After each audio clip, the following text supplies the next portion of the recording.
cava un guaje en la mina. Si yo fuera picador, a mi amor le compraría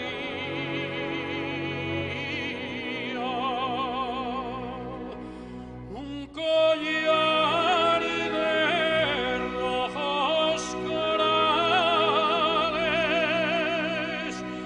engarzado en plata fina.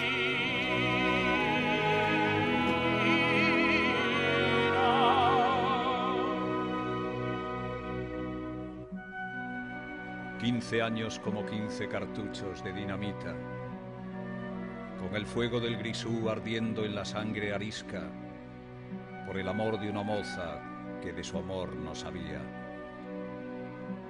15 ramas de cerezo floreciendo allá en la mina, entre un bosque de mampostas sin pájaros ni sonrisas. Qué sencillo de contar el romance de tu vida. De tu padre entibador, la herencia fue bien exigua. Una lámpara apagada, las huellas de una caricia y un reloj que aún marcaba las 5:30 del día en que el grisú vino al Tajo hambriento de carne viva. Echaste a andar el reloj, la lámpara fue encendida y bocamina adelante subiste a la sobreguía con el alma a las espaldas y la noche en las pupilas.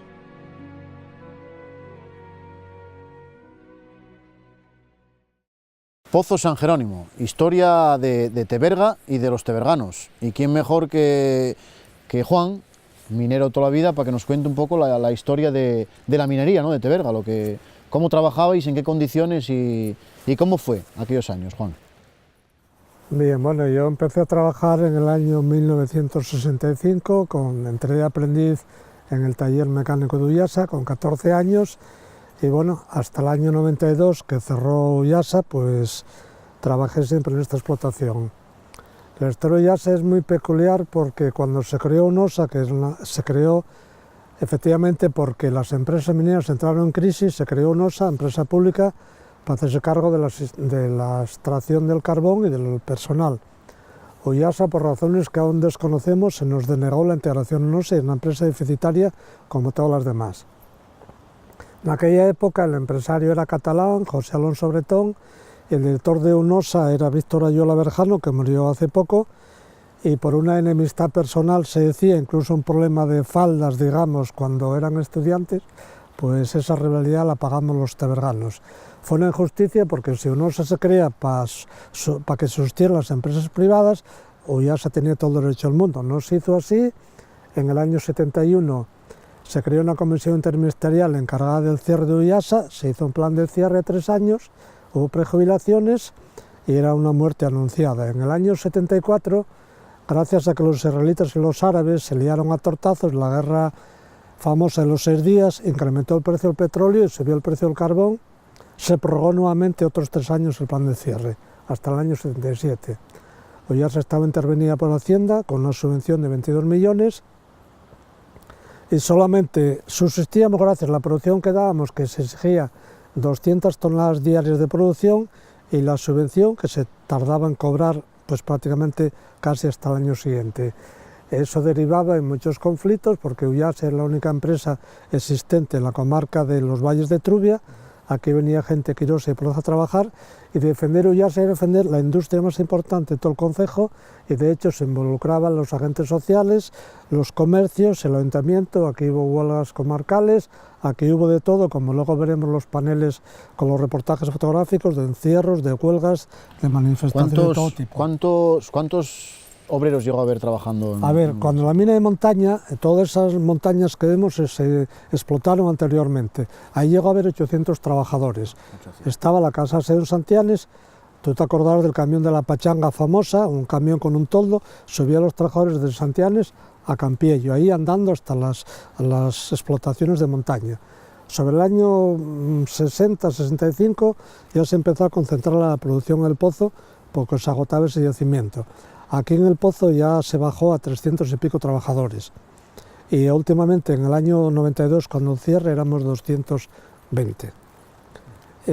Cuando cerró Uyasa, después, en el año 88, después de muchas visitas a Madrid y muchas gestiones, aquí incluso hubo paros generales de la minería en Asturias, apoyando algún encierro que se hacía en la tercera planta del pozo, pues conseguimos sobrevivir, pasamos del plan de cierre 3 años a un plan de cierre sine die, año a año, es decir, podía durar 20 años, como al año siguiente se podía cerrar. Seguíamos teniendo la espada pendiente de las cabezas. Entonces, en el año 88 aparece Vitorino Alonso, que se hace cargo de la explotación, viene de la mano de la administración regional, venía, entre comillas, a salvar Uyasa. Se firmó un convenio a 4 años, 88-92, con el objeto de buscar una cierta estabilidad a los trabajadores, una cierta paz social, digamos, para que la empresa funcionara. Aquí se invirtió muchísimo dinero, la administración dio muchísimo dinero para intentar reflotar la empresa. La gestión de ese dinero y el control de ese dinero, nosotros siempre lo desconocíamos. Yo estuve bastantes años en la empresa y en el año 91 empezó a haber los conflictos por un problema de precio de estajo de una capa, porque aquí en Teberga había 2 yacimientos. Las generales, que en las que se explotaban, son capas más seguidas de menos potencia. Y las caleras son más conflictivas por una razón. Son bolsas como lentejas, les llamábamos los mineros, enormes, muy anchas, pero cuando acaba la lenteja se pone en arenisca, en piedra, y tienes que avanzar la galería y subir las chimeneas, es muy costoso, aparte del polvo, y son capas con mucho grisú. Entonces intentaban reflotar las caleras, se estaba avanzando unos travesales para cortar el paquete de caleras, se empezó la gente a trabajar, estaban a promedio, o sea, en función de lo que habías hecho en otro sitio tenías un sueldo, la empresa quería que se trabajara a destajo, ahí empezó el conflicto y se empezó del conflicto por el precio de la capa, después empezó a haber despidos y desencadenó el año 91 conflictos prácticamente durante todo el año. Que fue ya el final, digamos. El final. ¿No? El año 92 la gente estaba, pues en el año 90 había sido un año sin conflicto ninguno, solamente hubo un día de paro a nivel regional en todo el año, la gente se hicieron las viviendas de San Martín, la Zarzuela, la Moncloa, se compraron coches, la gente invirtió y de repente se encuentra sin salario. ¿En qué derivó? Bueno, pues la gente se acoge al cierre porque eran 5 millones de pesetas y 2 años de paro. Solamente se dio una alternativa, que era crear una nueva empresa pequeña a cargo del mismo empresario para paliar un poco la pérdida de empleo en Teberga, que fue cuando se creó Teberga Minera, y daban la opción a los trabajadores ir al paro los 5 millones o recolocarte en Teberga Minera, pero perdías ese dinero. Entonces, 32 trabajadores fuimos a Teberga Minera, se amplió la plantilla hasta 50, del año 92 al 98, 98 cerró también, y afortunadamente, gracias a los sindicatos mineros, fuimos recolocados en UNOSA como excedentes de minería. Eso, dentro de la crisis que se creó en Teberga con cierre Uyasa, palió un poco esa situación, porque hoy afortunadamente hay jubilaciones y prejubilaciones de UNOSA que permite a muchos padres mantener una familia y a hijos que están al desempleo. Y hoy en día, pues, en unión con Fermín, ¿no?, como presidente de los jubilados de Teberga, decidís que esto que no puede morir, ¿no?, todo este patrimonio que hay aquí, que lo queréis enseñar al público y al turismo, y lo queréis un poco, pues enseñar, ¿no?, a la gente, ¿no? ¿Qué enseñáis en las visitas que hacéis guiadas? ¿Qué podéis ofrecer a la gente? ¿Qué queda de lo que era la minería? Creo que fue en 2007 la Dirección Regional de Mineros, a gestiones del Ayuntamiento de Teberga, se rehabilitó la sala de máquina del Castellete. Entonces, bueno, pensamos que es una pena que la historia de Teberga, la historia minera, desaparezca y futuras generaciones no tengan un vestigio, un testimonio que dé a fe de lo que hubo aquí. Y a partir de ahí, pues yo como presidente de la Junta del Montepío de Teberga y Fermín como presidente de la Asociación de Jubilados y Pensionistas del Hogar, pues un día así de manera espontánea vimos que podíamos hacer algo en conjunto. Y yo hago la parte de las visitas, cuando la visita al patrimonio que organiza el Ayuntamiento, dentro de las actividades que se promociona al concejo para que los turistas el fin de semana conozcan el concejo y vean lo que merece la pena visitar, yo hago las visitas al patrimonio.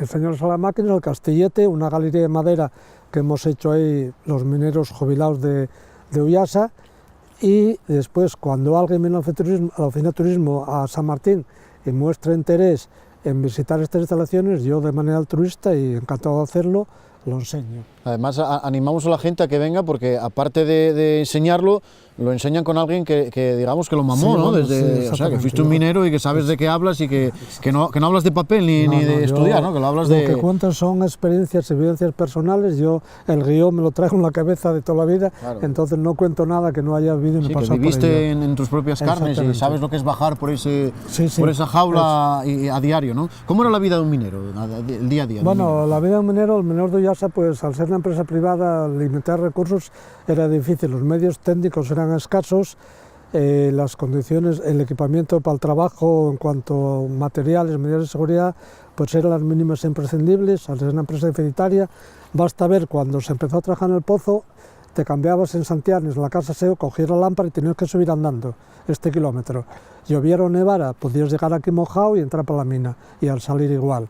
La casa SEO en Santianes, hasta que ya se trasladaron aquí las instalaciones, pues una casa SEO, unas condiciones pésimas, medidas higiénicas las mínimas, y la verdad es que la mina, el trabajo del minero aquí en Teberga era más deficitario, más complicado que en la Cuenca Central, por ejemplo, porque la empresa, los recursos económicos eran muy limitados.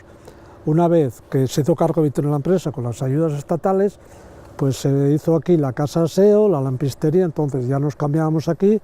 La casa SEO era moderna, con una buena calefacción, porque imagínate, sales de la mina con la ropa mojada, la dejas ahí, si al día siguiente no está seca, te la tienes que volver a poner y volver a trabajar. Y en cuanto a equipamientos técnicos, pues bueno, lo mínimo imprescindible, porque los recursos económicos eran los que eran y había que adaptar porque era lo que teníamos. Pues, Claro. si te parece, Juan y Fermín, pasamos al local y nos enseñáis un poco más lo que era, cómo funcionaba y toda la maquinaria que tenéis ahí. Cuando te apechugando, ver fuera de la mina, lo mismo que per dentro, compañero, dame tira.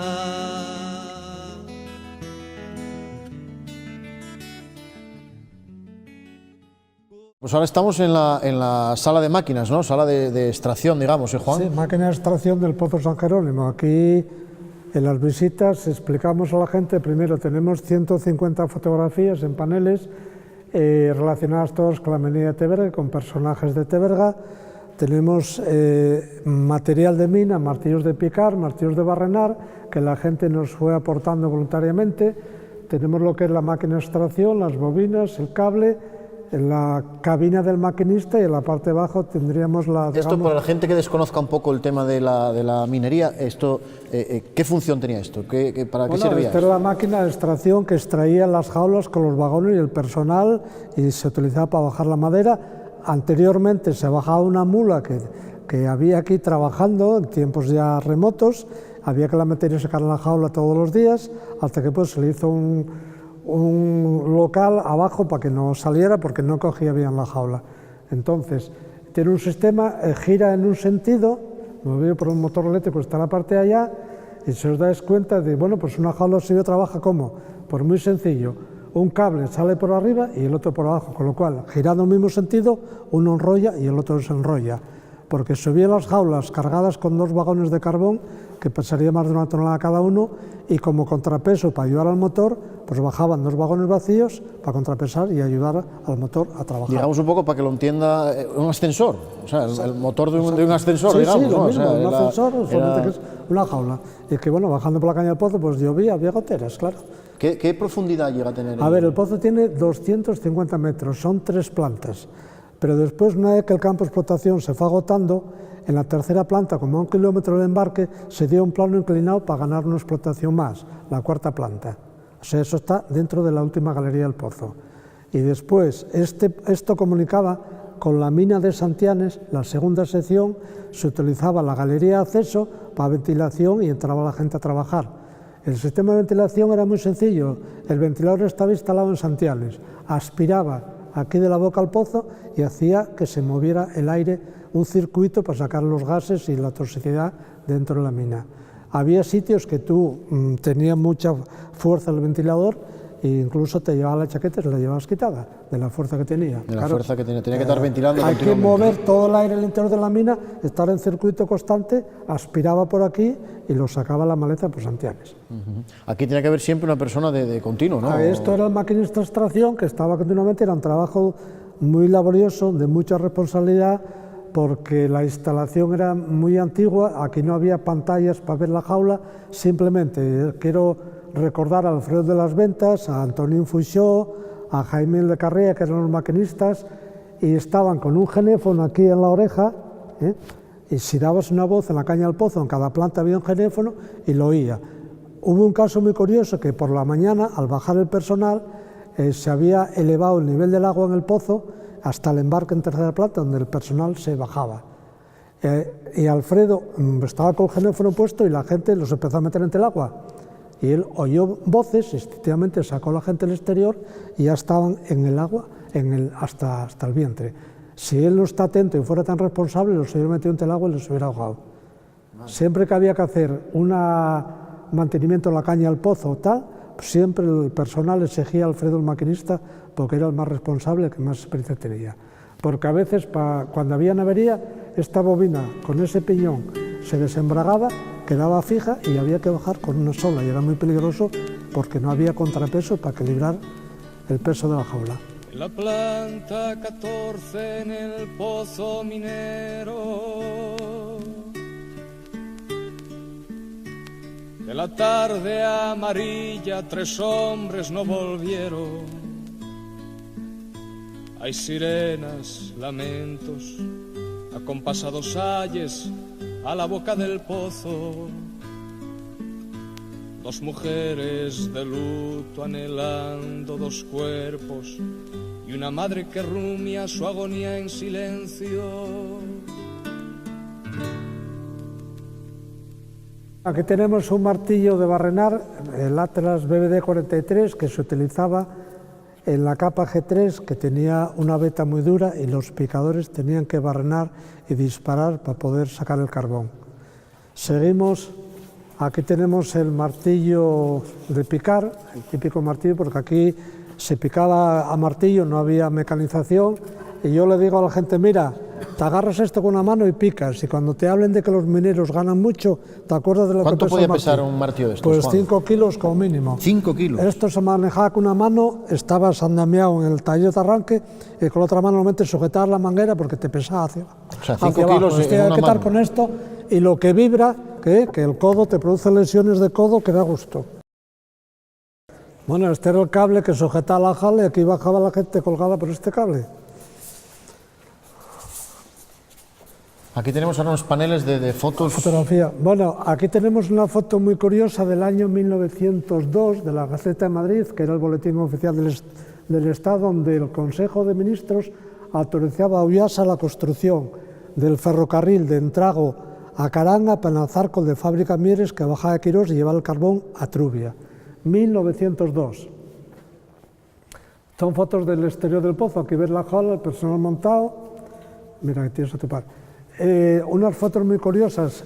Este señor, Moisés, era portugués. Aquí, como había poca mano de obra, se iba a Portugal y Andalucía a buscar personal. Y este hombre, que ya falleció desgraciadamente, entró con 14 años falsificando la edad, entregando el carnet de identidad de su hermano. Vemos también carteles de Santa Bárbara, ¿no? De actos de Santa Bárbara, que luego Fermín nos explicará un poco más adelante lo que se hace hoy en día. Lo que decía antes, los medios mínimos que había, aquí tenéis el botiquín, la máquina de rayos X para hacer los reconocimientos. Fijaros qué cosa más antigua. Qué rudimentario era todo, Y aquí tenemos una serie de documentos de minería que vamos exponiendo, y aquí la piedra. Ahí pone, se lee muy poco, pero entonces lo pusimos en la tarjeta: carbón arrancado por Su Majestad el Rey de España en el Pozo María Luisa el 19 de mayo de 1976. ¿Cuántas fotos reúnes, Juan? ¿Qué archivo? Sobre 150. Esto lo vamos recopilando de gente que las tiene, que nos las deja para ampliar, y bueno, por ejemplo, todo esto, la construcción, la profundización del pozo, nos facilitó el geólogo de la empresa, que las tenía guardadas. Aquí tenemos una foto muy curiosa, esto es la tercera planta del pozo, donde el embarque, aquí vemos el vagón vacío, por aquí vendría el cargado, esto está hormigonado. Esto era en Santiago, en estado de transformación, las locomotoras Duffel funcionaban en corriente continua, era para transformar la corriente alterna en continua. Aquí una foto muy curiosa de muchísimos años, solamente con este señor Carrás, fijaros con la boina, el callao, el cigarro, fijaros la casa de aseo, la chabola. Esto ya es el lavadero en Trago, el exterior, el primer camión de Ullase, esta foto es del año 57 en La Pachanga, esto era el lavadero, esto era el castillete inicial donde se reproducía el pozo, fijaros esta cuba, donde sacaban la tierra y bajaban los obreros montados a barrenar, salían para disparar y volvían a entrar a cargar a mano. Aquí tenéis las mulas, las mulas de las que hablabas anteriormente. Es el taller de entrago, fijaros, aquí en esta vía entraban las locomotoras que dejaban carbón a Trubia a reparar. Aquí tenéis las tolvas de Trubia. Se bajaba el carbón en lo que explicaba con la máquina de vagones, basculaba aquí. No, esas tolvas se hicieron cuando empezaron a bajar los camiones. El carbón bueno, en camiones. Estos son los vagones de Renfe, aquí por estas tolvas, estas compuertas se cargaba y ya se reenviaban a los clientes que compraban el carbón a Ullase. Estos son vagones que cedía el Renfe para cargar y dentro estaba el carbón depositado que se bajaba ya en camiones. Una vez que se eliminó el ferrocarril, porque era muy deficitario, se empezó a transportar en camiones. Fotos de la sala máquina donde estamos, que lo estuve montando. Aquí veis el castillete inicial, el antiguo, y ya el castillete nuevo montado. Todo esto es un poco la historia de la construcción del pozo. Bueno, y esto ya es la parte de la máquina. ¿Qué más vemos por aquí, Juan? La extracción, mira, lo que os genera el trabajo del maquinista de extracción, por estos sillos y esas flechas, indicaba que subía y bajaba la jaula. Veis aquí, esto lo taparon con pintura, esto es la tercera planta, cuando la flecha coincidía aquí, estaba la jaula en la tercera planta. Ajá, era como una vara de medir, tú sabías dónde estaba por la flecha. Esta madera era la zapata del freno, esto estaba funcionando el día entero y continuamente esto se ponía al rojo. Esta madera es madera de álamo porque aguanta mucho calor, si no cristalizaría y no frenaría. Bien, aquí tenemos el martillo de barrenar, el que utilizaba el barrenista para avanzar en las guías, las galerías. Aquí conectaría la manguera con el agua, aquí iría el viento comprimido, porque fijaros, este agujero tiene el objeto de que salga el agua por aquí para evitar el polvo, y esto fue lo que significó eliminar gran parte de los silicosis en la mina. Esto iba apoyado en esta columna, movido por aire comprimido, y pesa pues por lo menos 25 kilos. Veréis alguna foto, el barrenista sujeto al martillo y el ayudante con la barrena emboquillando para poder barrenar. Esta barrena es corta, pero hablamos de 1,80 m o 2 metros, después se metía el cartucho y el artillero disparaba.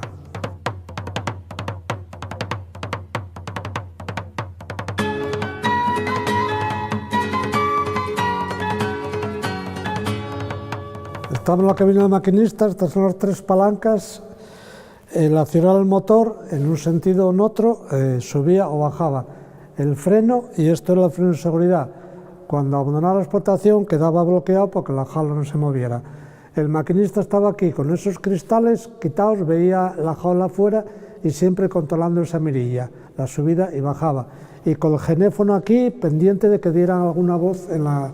O sea, estarán puestos de máximo atención y de máximo... Yo, en el intervalo entre pasar de aquí del pozo a Teberga Minera, tuve que aprender a manejar esta máquina, me examiné, venía a la jefatura de minas a hacerte unas pruebas, y cuando el pozo se inundó, estuve 3 noches sacando agua continuamente. Metíamos 2 vagones entre el agua, lo sacábamos y unos trabajadores lo basculaban ahí al río, y así 3 días, durante la mañana estaba José Luis de la Plaza y durante la noche yo, hasta que se abandonó la instalación y pasamos a Acuña. Como bien dices, este era un puesto de máxima responsabilidad. Sí, porque aquí dependía de, vamos, tenías mucha gente dependía de ti, vamos. Cuando ya es personal sobremanera, y después, claro, no podías provocar una avería en el pozo porque ponías en peligro el puesto de trabajo. Daros una idea de cuando en el exterior la jaula, por ejemplo, una razón te despistabas, tenía al final de carrera, que era un contacto que cortaba la corriente y bloqueaba la jaula que no se moviera, para evitar que un día estrellara la jaula arriba. con todas las tecnologías que hoy, los avances que hay hoy en día, Juan, paras a pensar lo que hacíais hace años y era... Bueno, vamos... eso da pie a la responsabilidad de los trabajadores, porque jamás hubo un accidente. Yo cuando fui recolocado en Figueredo, había una máquina que el pozo era con un ordenador que funcionaba solo. Conectaba, y yo cuando vi aquello, después de ir de aquí, yo alucinaba. Claro, porque estamos hablando de unas cosas, o sea, una flecha ahí que te indican qué planta estáis, o sea, que no hay nada ni digital ni nada seguro, o sea, si se falla algo, pues falla. Esta máquina vino de segunda mano de Inglaterra, con lo cual ahí ya quedaba obsoleta, y aquí en Teberga era el no va más. Eso da una idea de la... Y claro, que no estamos hablando de que era una cosa que depende de carbón, no, porque ahí subían los mineros. Fijaros un detalle, en aquel clavo y aquella marquetiza, si lo veis, eso era lo que indicaba al maquinista que la jala, porque había que meter el vagón, y si quedaba un poco alta, no entraba. Entonces el embarcador se acordaba a todos estos muertos por el genéfono. Entonces todos los lunes había que modificar la marca, porque el cable estira con el trabajo, para quedar exactamente el vagón y la jaula, para que entrase, porque estaba un poco, o sea, artesanía pura. Soy trenista de primera en la mina del Sotón, de una mulina torda que tira más que un benzón.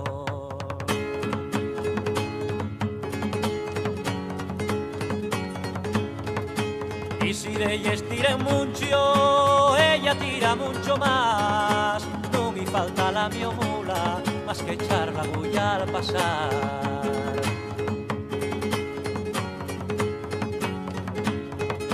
Y si es carril al tren, la mula mira para atrás, como creyendo y decir, si no te por ayudar.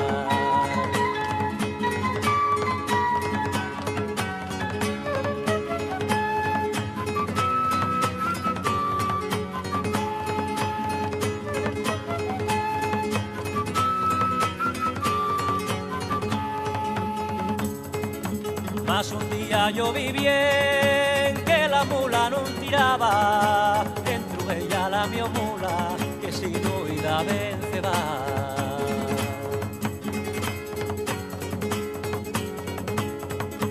Y respondióme la mula con larimes no sos cuellos, la ceba yo no la pruebo, la alfalfa ya ni la vuelo.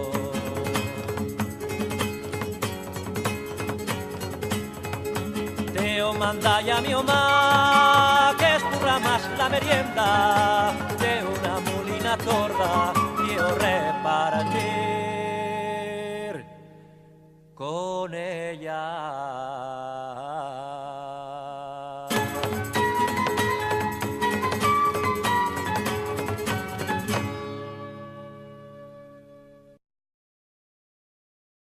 Bueno, pues aquí estamos en la parte interior de la máquina de extracción. Esto verde es el interruptor que accionaba la máquina, el motor de la máquina de extracción. Esta es la palanca que accionaría el mando arriba en la cabina. Y esto es muy curioso porque funciona con agua y creo que era sosa cáustica o Solvay, no me acuerdo. Y esas chapas era el interruptor, se metía entre el agua y accionaba el motor.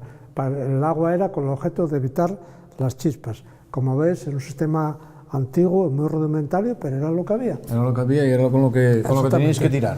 Aquí ahora en esta barra eran las contrapesas del freno de seguridad. Lo que pasa que algún aprovechado los ha llevado para vender para chatarra. Eran unas piezas más o menos como este grosor, con una hendidura que se metía aquí. Esta tubería azul era donde circulaba el aire comprimido que hacía trabajar los frenos. La presión eran 8 kilos por centímetro cuadrado.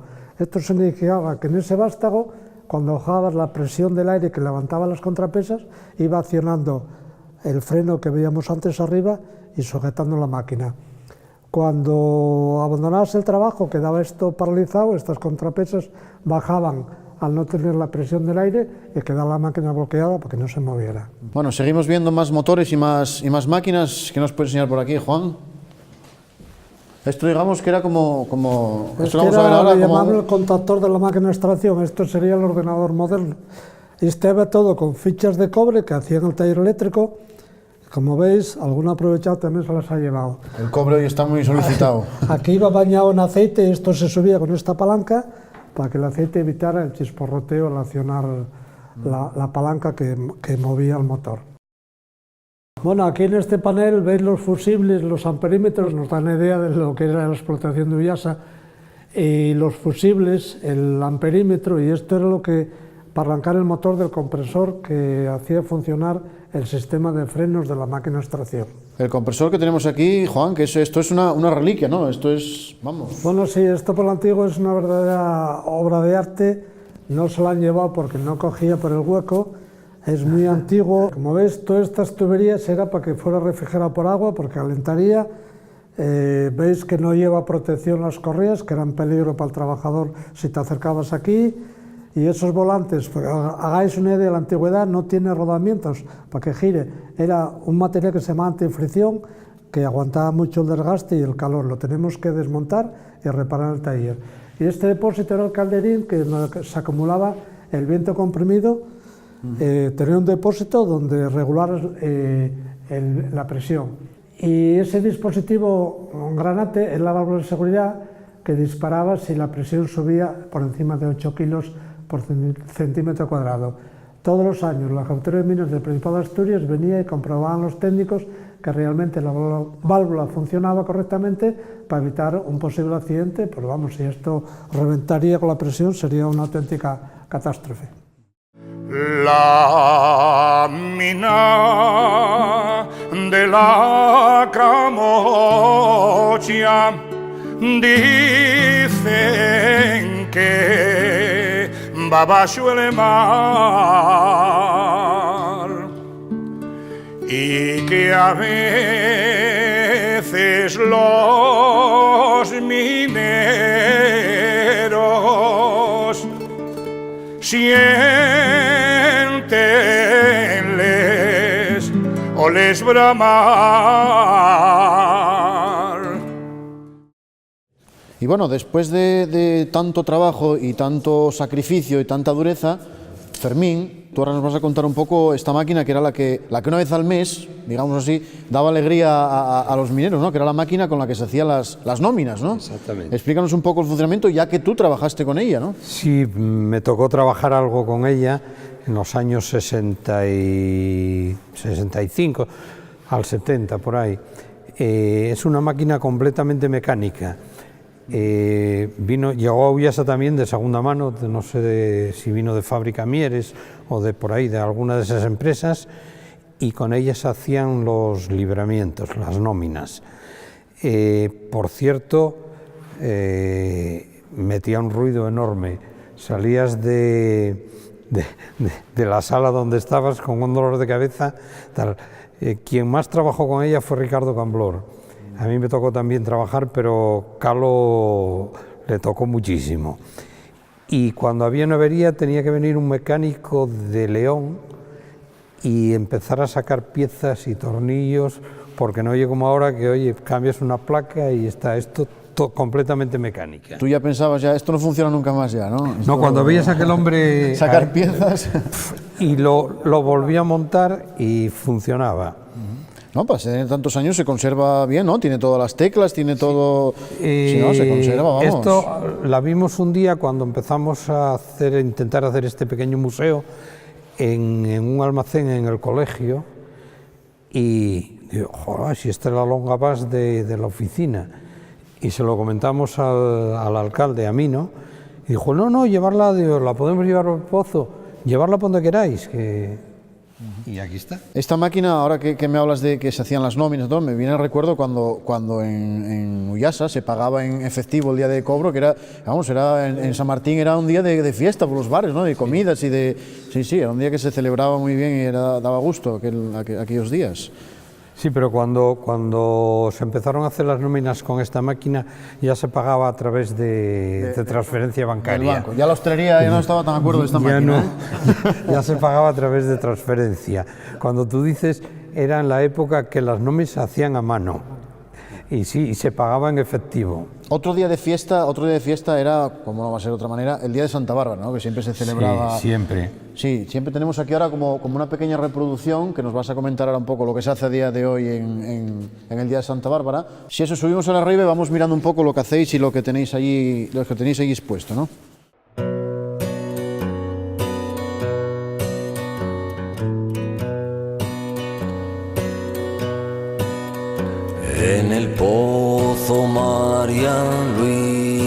misa.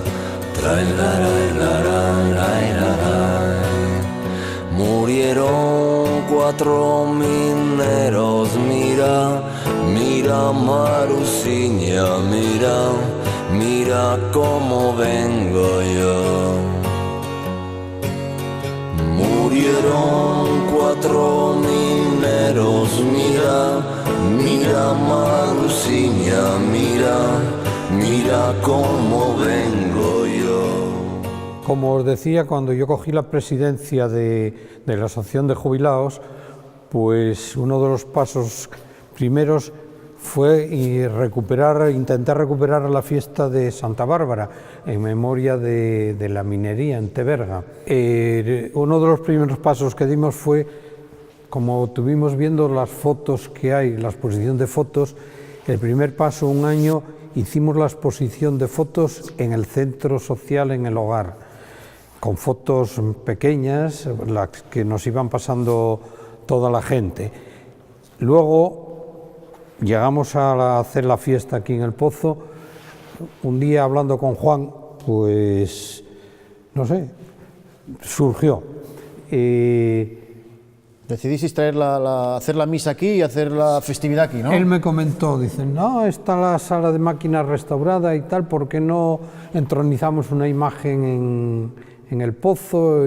Oye, fue de hecho, y aquel año ya entronizamos una imagen que no es esta, era más pequeña, que ahora está en el hogar, y decidimos las fotos que teníamos en el hogar ampliarlas al tamaño que están e ir trayendo todas para aquí. A partir de ese momento, pues hacemos la fiesta de Santa Bárbara ya como norma aquí.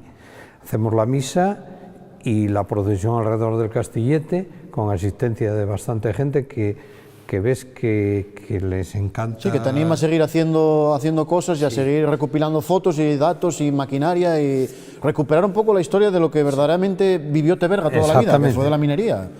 Y entonces, bueno, es una forma pues, de atraer turismo, de que la gente de Teberga, en los cuales me incluyo, no conocíamos esto, que es penoso también que no lo conociéramos, y que bueno, que es una forma de que gracias a vosotros y a la gente que os apoya, pues podamos conocerlo y podamos ver lo bello que tenéis esto, cómo estáis haciendo y lo bien que lo explicáis, ¿no?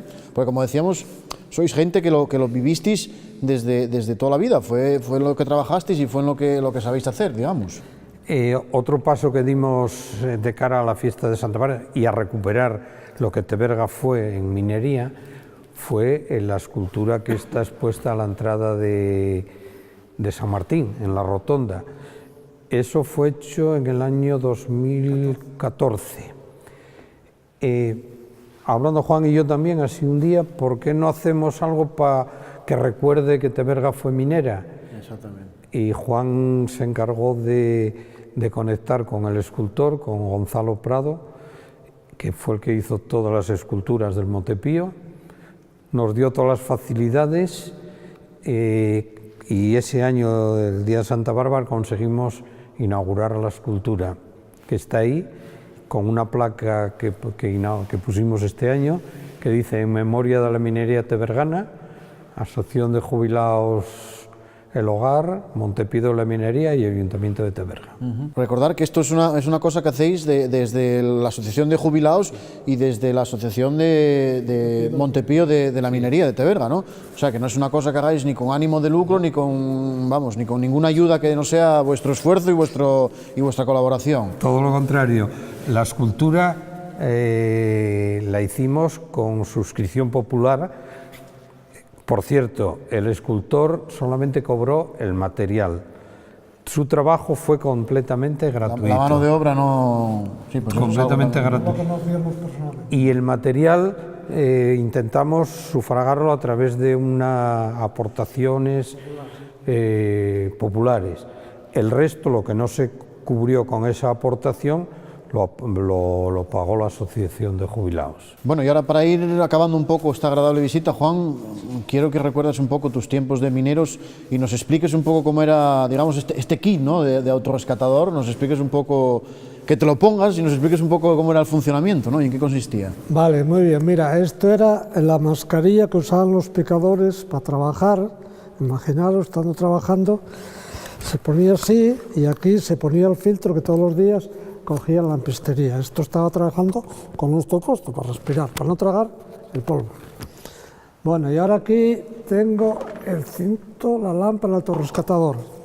Esto le tengo cierto cariño porque trabajé con él 4 años en Figueredo, con este cinturón y este autorrescatador.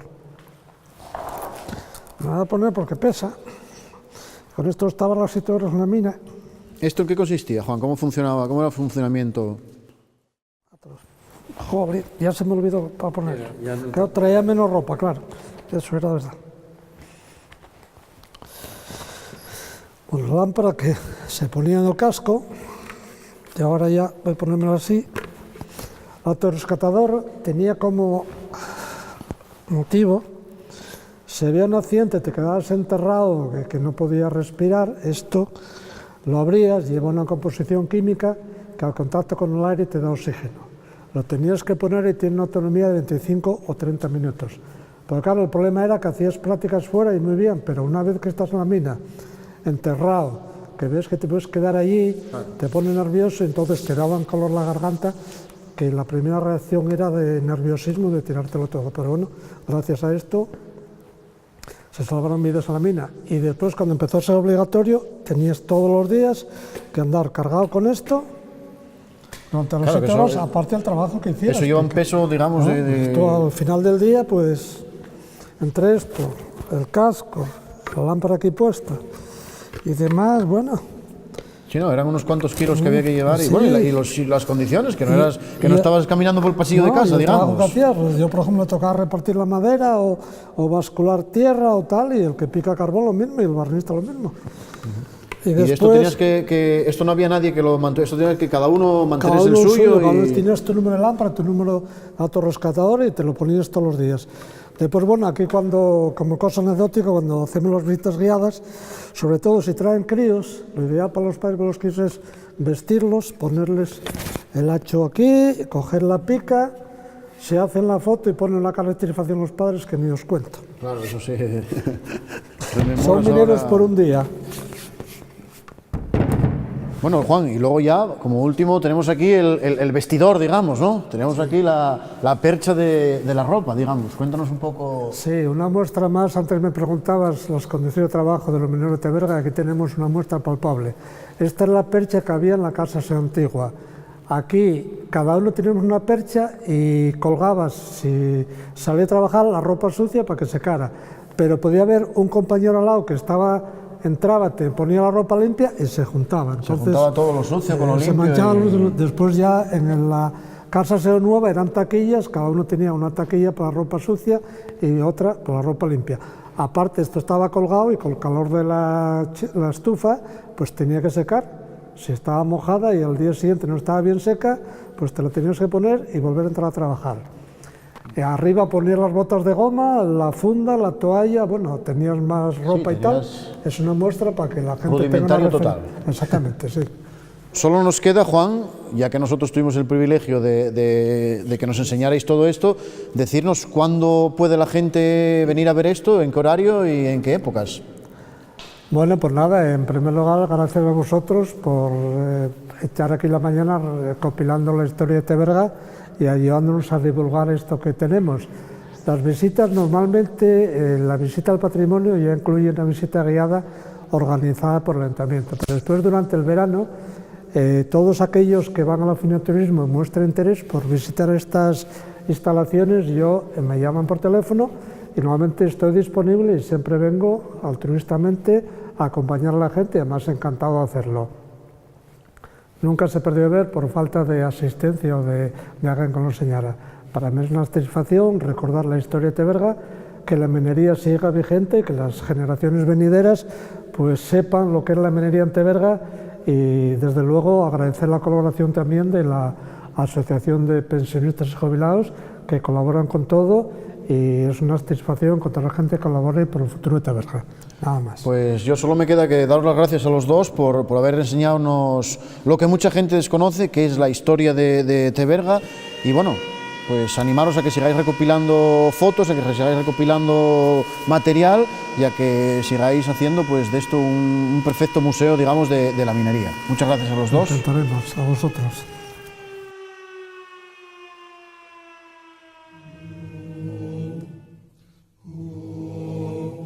En el pozo María Luisa, trialararara, trialará. En el pozo María Luisa, trialararara, trialará. Murieron 4 mineros, mira, Marusina, mira cómo vengo yo.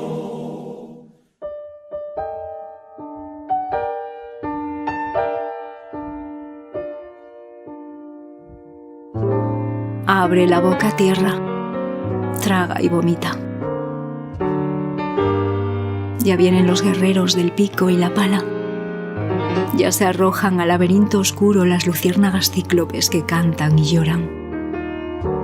Arriba quedaron los hombres número en medio de la batalla del papel verde. Desde allí se oye distante cómo revienta la roca. Abajo, la mina y el minero se abrazan porque se sienten solos, sin mañanas ni promesas, mientras las venas tuneladas escupen la ansiada sangre metálica. Madre tierra, cántame la nana de los millones de años, cuéntame el cuento del magma y el azufre, susurra el minero mientras chupa la teta pétrea de la loba dormida. Thanatos entra y sale de las almas limpias de los hombres sucios, caminando con la suerte en sus manos, caminando como solo caminan los verdugos. Lejano e intermitente se oye el afilar de la guadaña. Abre la boca tierra, traga y vomita.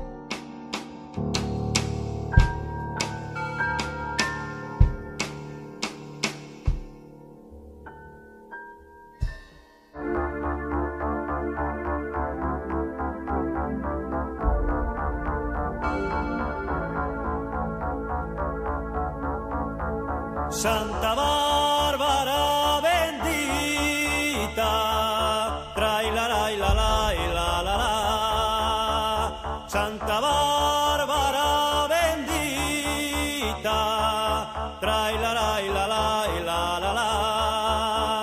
Patrona de los mineros, mirai, mirai Marusina, mirai, mirai cómo vengo yo. Patrona de los mineros, mirai, mirai Marusina, mirai, mirai cómo vengo yo.